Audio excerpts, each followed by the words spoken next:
अगर कोई कब्रिस्तान में पिकनिक मनाए तो आप पार्टिसिपेट करोगे, और अगर कोई आप पर थूक दे आप शायद उसे मारने पीटने लगोगे, है ना।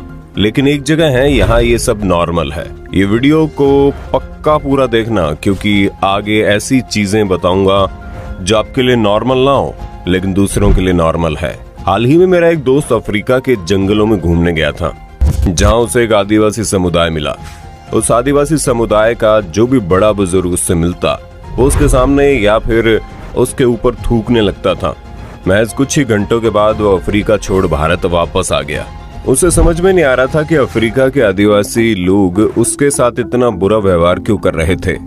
उसके बाद मैंने मेरे दोस्त को बताया कि मेरे दोस्त, हमारी पृथ्वी पर लगभग 200 से ज्यादा देश मौजूद है जहां तरह तरह के बिहेवियर और तरह तरह की परंपराएं निभाई जाती हैं, और तुम अफ्रीका के जिस आदिवासी समुदाय के पास गए थे वो तुम्हारे ऊपर थूक कर तुम्हारा अपमान नहीं कर रहे थे, बल्कि उस आदिवासी समुदाय में एक परंपरा है कि अगर किसी को आशीर्वाद देना है या फिर किसी का अभिवादन करना है तो उसके ऊपर थूका जाता है। भले ही तुम उनका ये बिहेवियर अपमानजनक मान रहे हो, लेकिन उनके समाज में बहुत ही सम्मान देने वाला काम माना जाता है।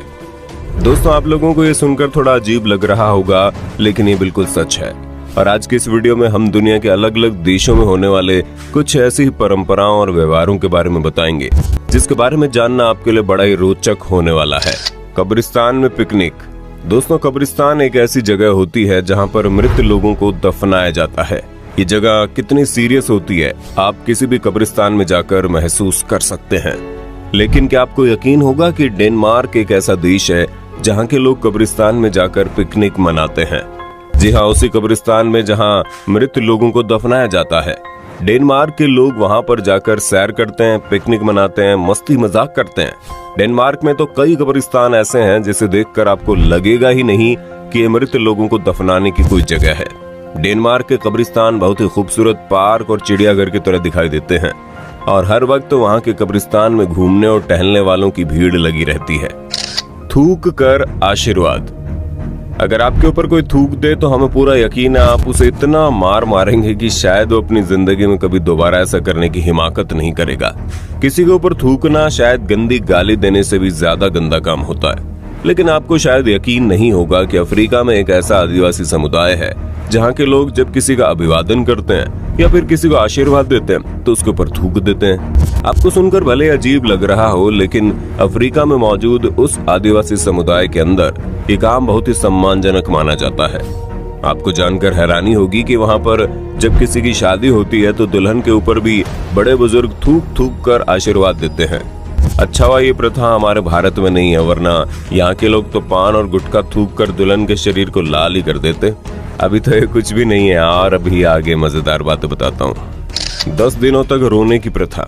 दोस्तों, हमारे देश में जब किसी की शादी होती है और शादी के बाद दुल्हन की विदाई होती है तो वो माहौल बहुत ही उदासी वाला होता है। दुल्हन के परिवार वाले और खुद दुल्हन के आंसू निकलने लगते हैं। दरअसल ऐसा इसलिए होता है क्योंकि एक लड़की अपने घर परिवार को छोड़कर किसी और के घर को अपना बनाने के लिए जाती है। लेकिन चीन में एक ऐसा समुदाय है जहाँ के लोग इस प्रथा को नेक्स्ट लेवल पर लेकर गए हैं। आपको जानकर हैरानी होगी कि चाइना के उस समुदाय में शादी से पहले 10 दिन तक लड़की को रोज 1 घंटे रोना पड़ता है।